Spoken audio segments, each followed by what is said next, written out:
दोस्तों नमस्कार, मैं सौरभ गोस्वामी मेहरौनी विधानसभा में हैं और इस समय हमारे साथ हैं चंद्रशेखर पंत जी, जो पूर्व उपाध्यक्ष हैं, भारतीय जनता पार्टी वरिष्ठ नेता हैं, मंत्री मनोहर लाल पंत जी के पुत्र हैं और विकास कार्यों को लेकर हमसे चर्चा करना चाहते हैं। चूँकि मेहरौनी में हर बार सवाल खड़े हुए हैं सड़कों को लेकर और थोड़ी सी बारिश होती है तो मेहरौनी पूरी जाम हो जाती है, आवागमन बंद हो जाता है, पुल भी नहीं थे। तो अब पहले की सरकार और आज की सरकार में कितना अंतर है, क्योंकि आचार संहिता भी घोषित हो चुकी है, ऐसे में इन्होंने क्या काम किया, इन्हीं से मुँह से हम सुनना चाहते हैं। अच्छा, स्वागत है आपका। क्या स्थिति है मौजूदा? देखिए, मौजूदा स्थिति आप देख ही रहे हैं। ये जामनी नदी पे ये पुल बना था, ये आज़ादी के पहले आप देखिए किस तरह से जून से हालत में था और जब भी बरसात होती थी थोड़ी सी ये पुल चल जाता था। लेकिन हमारी भारतीय जनता पार्टी की सरकार जब से आई है 2017 से, हमने देखिए यहाँ पे पुल ऑलरेडी हमारे लड़का हूँ और पार्टी में निरंतर सक्रिय हुई। आज आप देख रहे हैं सामने छपराड़ी का पुल बना हुआ है। हमने जो है बानपुर पे आज़ादी के पहले से आज तक पुल नहीं था, वहाँ पे भी जो है नदी चढ़ जाती थी, तो वहाँ पर भी पुल बन रहा है।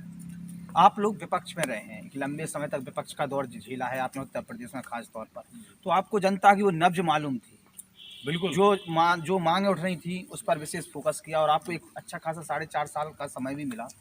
तो उसमें से कौन कौन सी चीज़ें, हाँ 5 ही हो गए हैं, तो उसमें से कौन कौन सी चीज़ें करा पाए हैं और कुछ ऐसी चीज़ें जो कभी हर कोई कहता था हो ही नहीं पाएंगी, वो कैसी करा? मैं आपको बताऊँ, ये पुल तो आपके सामने जी बिल्कुल सामने दिख रहा है।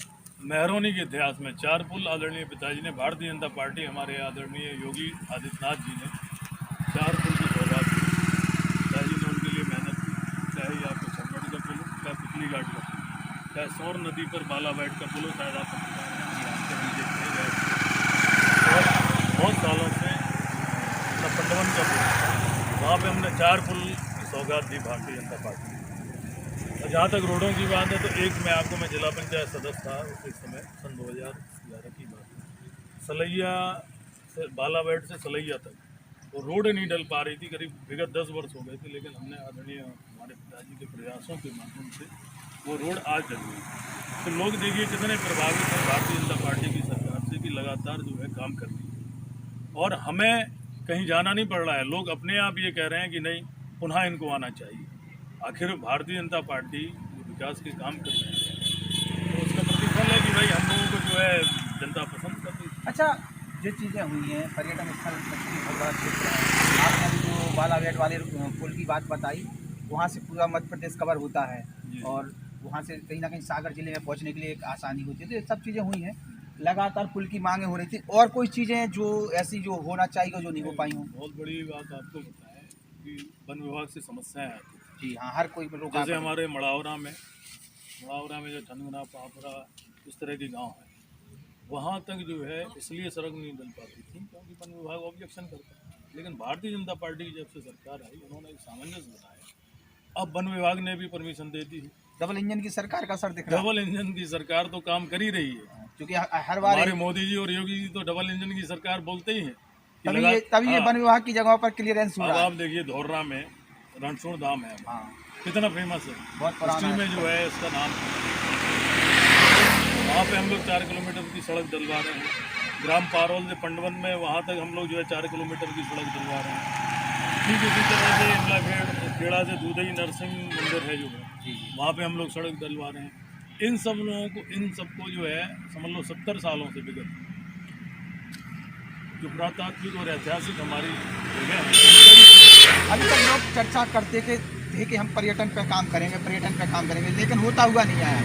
आज आप लोगों ने चर्चा की और कई ना कहीं जो सड़कों की आप बात कर रहे हैं, अगर ये बनती है तो वास्तविकता में ललितपुर के पर्यटन स्थल में कहीं ना कहीं परिवर्तन देखने को मिलेगा। और जो बसें चलाने की बात की जा रही थी कि पूरे एरिया में बसें चलाएँ, जो घूमें कि हमारे यहाँ क्या है, उस पर भी कहीं ना कहीं मिलेगा। अच्छा, धौर्रा आपका चूँकि खुद का गाँव भी लगता है, धौर्रा के बारे में क्या कहेंगे, क्या डेवलपमेंट? बड़ी अपेक्षाएं होती हैं मंत्री। धौर्रा हमारे पिताजी का गाँव था, सबसे बड़ी स्थल आवास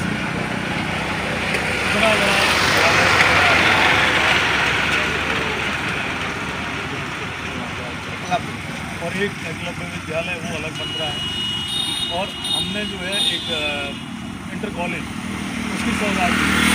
मतलब पूरा पठारी क्षेत्र है, पठारी क्षेत्र में इतनी बड़ी उपलब्धि होगा आज़ादी के बाद में जनता से क्या कहना चाहेंगे सामने जनता से क्या आने कहना के बारे में आने वाला चुनाव सामने है, उसके बारे में क्या कहेंगे? आपने अपने कार्यों को गिना दिया, वो कार्य जो वास्तविकता में हर बार मुद्दा बनते थे और आपने करा दिए। जनता से यही कहना चाहूँगा कि विगत आपने 2017 के पहले की सरकार, फ़र्क साफ है। पहले क्या घटनाएं घटित हुई 15 सालों में बनकर जो है वो चीज़ हुई। आज 2017 से लेकर आज तक लगातार काम करते रहे हमारे और योगी लगातार विकास के काम करते हैं। मैं युवाओं से खासकर आग्रह करता हूं कि आपको इस परिवर्तन के दौर में जो आदरणीय मोदी जी और योगी जी जो परिवर्तन कर रहे हैं इस भारत में, इस देश में, हमें हम सबको मिलकर पुनः फिर से प्रदेश में उनकी सरकार बनानी है।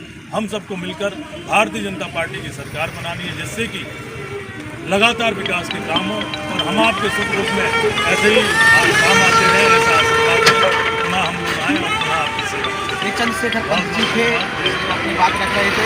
वास्तविकता में जो पर्यटन को लेकर जो कदम उठाए गए सड़कों को लेकर वो ऐतिहासिक है और आज तक क्योंकि हम लोग हर बार चर्चा करते तो विभाग अपनी परेशानी बताता था, डीएम अपनी बात बताते थे, लेकिन कहीं ना कहीं डबल इंजन की सरकार की मेहनत हुई और आज पर्यटन स्थल पर सड़कें बनती हुई नजर आ रही हो। आम जनता कहीं ना कहीं खुश होती हुई नजर आएगी। देखते हैं बाकी परिवर्तन कितना हुआ है, चुनाव में जो होगा सामने आएगा।